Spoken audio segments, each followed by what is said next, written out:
कानूनी है। आज हम पहुंचे हैं जंतर मंतर जो कि पहलवानों के समर्थन में आए हुए हैं और यहाँ पर हमारे साथ एक किसान संगठन के यहाँ पर हमारे साथ मौजूद है। सर, कल मैं आपके साथ मिला था, मैं आपसे बातचीत भी हुई थी, तो कल राकेश टिकैत यहाँ पर मौजूद थे, किसान संगठन के जो थे नेता बताए जाते हैं, तो क्या उन्होंने बयान दिया यहाँ पर आगे? देखिए, बयान तो ये दिया है कि अब किसान ने अपनी गेहूँ और तूड़ी काबू कर ली है और हमारे देश की बेटी जंतर मंतर पर बैठी है। अन्याय हो चुका है, बहुत ज़्यादा अत्याचार हम सहन नहीं कर सकते।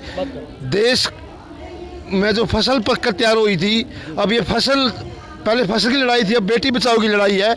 हमारे ट्रैक्टर दिल्ली की तरफ मुड़ने वाले हैं। एक दो दिन में अगर जो बीजेपी का एमपी ब्रजभूषण अंदर नहीं हुआ तो ये अत्याचार हम सहन नहीं करेंगे। जो किसान आंदोलन में ट्रैक्टर आए थे 4 लाख ट्रैक्टर, और 4 लाख ट्रैक्टर जंतर मंतर बनाने की योजना बनी हुई है। बहुत जल्दी उसकी रूपरेखा बनाने के लिए आज जंतर मंतर बनाए हैं। कल शायद चंद्रशेखर आज़ाद भी मौजूद थे यहाँ पर, जो समर्थन में आए थे। उनका ये कहना है कि हम आप यहीं पर डेरा डालेंगे जब तक बेटे को न्याय नहीं मिल जाता है। देखिए, देश का राजा काम होता है प्रजा की सेवा करना, और ये देश की बेटी है। जब ये मेडल लेकर आई थी, जब प्रधानमंत्री घर ले जाकर चाय पिलाई, खाना खिलाया, आज कहाँ प्रधानमंत्री मौन बना हुआ है। जैसे महाभारत में द्रौपदी का चित्र बना हुआ था, ऐसे हमारी बेटियों के साथ अत्याचार होने लग रहा है। हम ये सहन नहीं करेंगे जब तक इनको इंसाफ नहीं मिलेगा, यहाँ से नहीं जाएंगे और इस धरना को लंबा करने के लिए आज विचार विमर्श करेंगे। अभी कल सुप्रीम कोर्ट का फैसला आया है, तो उन्होंने बोला कि यहाँ से एफआईआर दर्ज हो गई है, अब आप निचली कोर्ट में जाइए, निचली अदालत के अंदर। देखिए, कोर्ट निचली हो चाहे ऊपरली हो, हम सभी कोर्टों का तो मान सम्मान करते हैं, लेकिन फैसला तो अब मोदी ने लेना है। उसने बोल तो दिया है, भाई मोदी कहेगा तो मैं इस्तीफा दे दूंगा, न्यू कहूँगा तो मतलब बात तो सारी गवर्नमेंट की आएगी। मोदी जब चाहेगा अंदर होगा ये ब्रजभूषण एमपी, और जब चाहेगा बाहर होगा। हम तो इसको जब तक ये अंदर नहीं होगा, यहाँ से अपनी बहन बेटियों को इंसाफ नहीं मिलेगा, यहाँ से नहीं जाएंगे। प्रधानमंत्री और गृह मंत्री और जेपी नड्डा जी पर ब्रजभूषण ने ये छोड़ा हुआ है कि अगर वो कह देंगे तो मैं इस्तीफा दे दूंगा। हम दिल्ली की सत्ता को ये चेताना चाहते हैं। 7 लाख ट्रैक्टर भी तैयार है, 65 लाख किसान भी तैयार है। अगर इसका इस्तीफा नहीं हुआ, ये अंदर नहीं हुआ, आंदोलन होगा।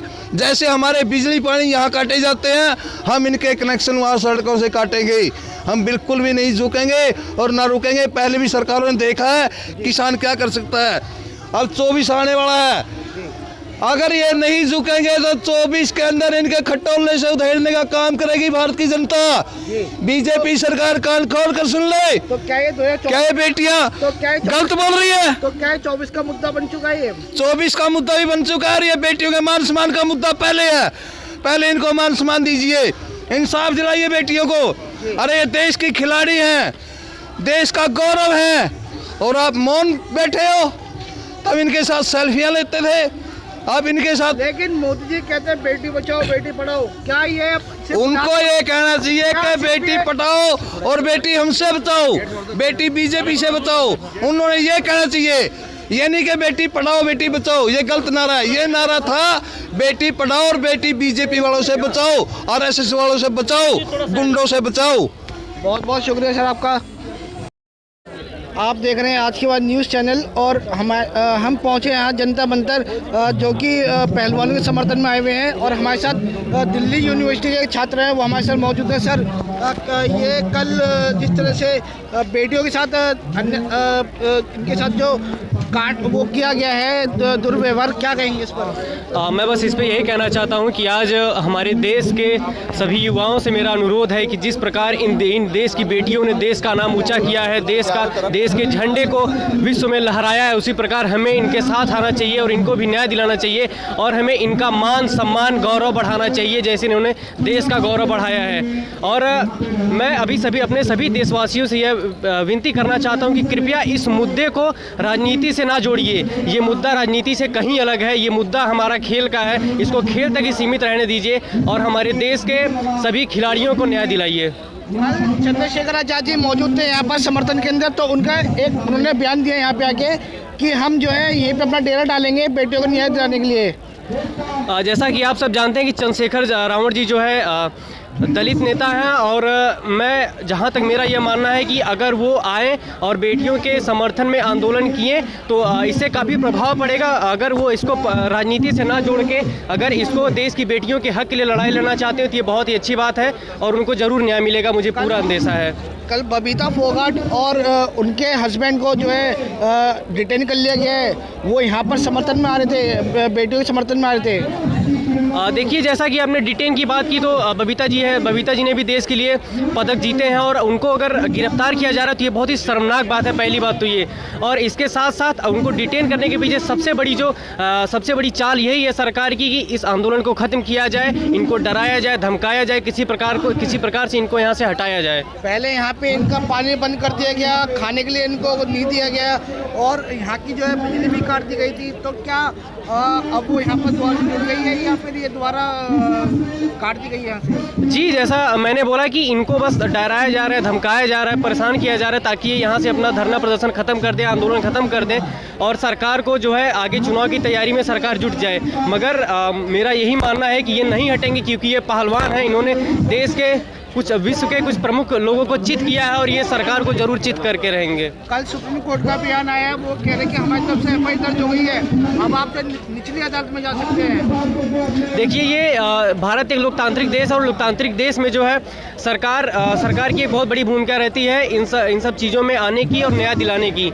अगर सरकार नहीं चाहती है तो न्याय नहीं मिल पाएगा, मेरा जो कि ये मानना है, और सरकार को आगे आना पड़ेगा इनके लिए। कल यहाँ पर जो है सुप्रीम कोर्ट के भी जो है वकील यहाँ पर आए हुए थे, तमाम जो उनके मैं आपको बता दूँ वकील भी साथ में थे, जिनकी पूरी टीम भी साथ में उनकी। तो क्या वो समर्थन देने थे या इनको मंत्री हटाने के लिए यहाँ से थे? उस पर अभी मैं खुल के पूरी तरीके से बात नहीं कर सकता, बट मैं यही कहना चाहता हूँ कि इन लोगों को, इन भीड़ को, इन बुजुर्गों को, माताओं बहनों को देखकर यही लगता है कि ज़रूर इनको, हमारी बेटियों को ज़रूर न्याय मिलेगा और हम न्याय दिला के ही रहेंगे। धन्यवाद। अब तो एफआईआर दर्ज हो चुकी है पॉस्को एक्ट के तहत, अब क्या दिक्कत है? ऐसा है जी भाई साहब, एफआईआर दर्ज होना और जिसने गुनाह कराया है उसको अरेस्ट करके उसके खिलाफ एक्शन होना, दोनों बातों में अंतर है। एफआईआर के अंदर जो ढीली धाराएं हैं, बिल्कुल लूज धाराएं हैं, वो धारा लगाई हैं। जो गिरफ्तारी की धारा है उनको तो टच ही नहीं किया सरकार ने, जो बलात्कार के ऊपर धारा लगती है। तो सुप्रीम कोर्ट बोलती रही है यहाँ से तो एफआईआर दर्ज हो चुकी है, अब आप निचली अदालत में जाइए। सुप्रीम कोर्ट का जो आज कल जो बयान सुप्रीम कोर्ट ने दिया है, हम सुप्रीम कोर्ट की मतलब बहुत अच्छा वो मानते हैं, लेकिन सुप्रीम कोर्ट सरकार के दबाव में है। जो सरकार ने कहा सुप्रीम कोर्ट उसी का वो करके कि हम अब आगे कार्रवाई नहीं करेंगे। ये कौन से उसमें लिखा है संविधान के अंदर कि जो कातिल है, जो बलात्कारी है, वो सत्ता के अंदर है, कुर्सी के ऊपर बैठा हुआ है, और जो लड़कियां हैं वो रोड के ऊपर बैठ के आंसू बहा रही हैं और देश की जनता रोड के ऊपर उनके हित में आंदोलन कर रही है और ये सरकार इसके कानों पर जू नहीं रेंग रही। कल जो पुलिस वाला यहाँ पर ड्रिंक करते पकड़ा गया था, क्या उसके बाद कार्रवाई हुई है या नहीं? कोई ये उनके सब सरकार की मिली भगत है और सरकार किसी तरह बहानाबाजी करके इस आंदोलन को तोड़ने का प्रयास कर रही है। जैसे किसान आंदोलन के अंदर हुआ था, सेम वही स्थिति है। लेकिन सरकार को शर्म आनी चाहिए। एक तरफ तो नारा दे रहे हैं बेटी बचाओ बेटी पढ़ाओ, और दूसरी तरफ मोदी जी बेटी बचाओ बेटी पढ़ाओ। कहाँ अच्छा कर रही है? तो आपके सामने है, जो देश के लिए मेडल लेकर आई है, देश का गौरव बढ़ाया है जिन्होंने, उनके साथ ये बलात्कार कर रहे हैं और सत्ता में बैठे हुए हैं। यही नारा है क्या? इसी को बोलते हैं बेटी बचाओ बेटी पढ़ाओ। बलात्कार करो और उनको सरकार संरक्षण दे। तो ब्रजभूषण बोल तो रहे हैं कि अगर ये धरना खत्म करते तो मैं ब्रजभूषण को तो अब तक अरेस्ट करके, मैं तो ये कह रहा हूँ उसको रोड के ऊपर खड़ा करके गोली मार देनी चाहिए थी सबसे पहले। ब्रजभूषण ने तो आना चाहिए था, माफी मांगनी भी चाहिए थी। क्या ब्रजभूषण है? ठीक है, मोदी ब्रजभूषण का नहीं देखे एक मिनट भाई साहब, उनके एक मिनट भाई साहब, बात करेंगे आपसे। हाँ बोलिए। आप क्या माने हैं? क्या अजय कल जिस तरह से मैंने देखा चंद्रशेखर आजाद यहाँ पर मौजूद थे, उनके समर्थन में आए हुए थे, तो उन्होंने तो ये बात बोली कि जब तक न्याय नहीं मिलेगा हम सरकार को हिला के देंगे यहाँ से।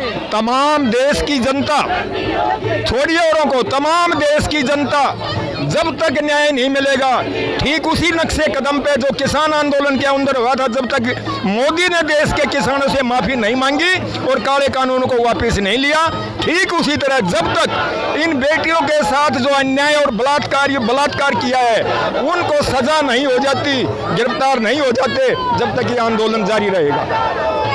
अभी मेरे पास मैसेज आया कि खाप पंचायत जो यहाँ पर पहुँचेगी 7 तारीख को। बिल्कुल, खाप पंचायत पहुंचेंगी, गांव की गली गली से यहाँ पे किसान, मजदूर, नौजवान, छात्र सब पहुंचेंगे और इस सरकार को मजबूर होना पड़ेगा, इसको गिरफ्तार करके इसको फांसी देनी पड़ेगी। ये फासिस्ट जो सरकार है यही सोच रही है कि खाली मीठी गोली देने से काम चल जाएगा, नहीं। बबीता फोगाट जी यहाँ पर समर्थन में आई थी, उनको डिटेन कर लिया गया कल यहाँ पर। ये तो करेंगे, जो इनके विरोध में बोलेगा वो देश का गद्दार है, और ये जो देश के साथ इतनी घिनौनी हरकत कर रहे हैं, क्या यही देश के सच्चे हितैषी हैं? इनको शर्म आनी चाहिए। बहुत बहुत शुक्रिया सर आपका बात करने के लिए।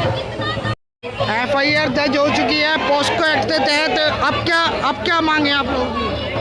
FIR दर्ज हो चुकी है, लेकिन FIR का उसके ऊपर एक्शन कहाँ हो रहा है? सुप्रीम कोर्ट की बातें नहीं मानी जा रही है। मुझे अभी तक अरेस्ट क्यों नहीं करा गया उसको? उसके ऊपर जो पास्को का वो लगा हुआ है, छोटे बच्चे के साथ बलात्कार करने का, उसमें क्या एक्शन लिया गया? वो तो इमीडिएट अरेस्ट होना चाहिए। सुप्रीम कोर्ट ने बोल तो दिया, आप FIR दर्ज हो चुकी है, अब आप निचले अदालत में जाओ। यहाँ पे यार, जब सुप्रीम कोर्ट ने कह दिया है तो सुप्रीम कोर्ट की वैल्यू नहीं है, ये बताइए। सुपर पावर है वो तो, मतलब इसमें घूमते रहेंगे, कभी सुप्रीम कोर्ट जाओ, कभी हाई कोर्ट जाओ। अब यहाँ की देश की बेटी को न्याय नहीं मिलेगा। अब कल तमाम जो वकील थे वो यहाँ पर मौजूद थे और जितने भी साथी हैं वो यहाँ पर अपना इनको समर्थन देने थे। भाई साहब, पूरी देश की जनता इन पहलवानों के साथ है, ये लेडीज पहलवान है, सबके साथ हैं। इन्होंने देश का गौरव बढ़ाया है। तो ब्रिजभूषण बोल तो रहे, अगर ये धरना खत्म करते तो मैं अपना इस्तीफा दे दूंगा। पच्चीस पार्टी बोलो इस्तीफा अभी क्यों नहीं देता, अभी बाद में देख के देगा। इसके ऊपर ये मोदी जी ने क्या एक्शन लिया, योगी जी ने क्या एक्शन लिया है बताइए? मुझे लगता है ये तो मोदी जी के ऊपर है, वो उन्हें कहता है मेरा कुछ नहीं बिगड़ सकता। चलिए, बहुत बहुत शुक्रिया सर आपसे बात करने के लिए।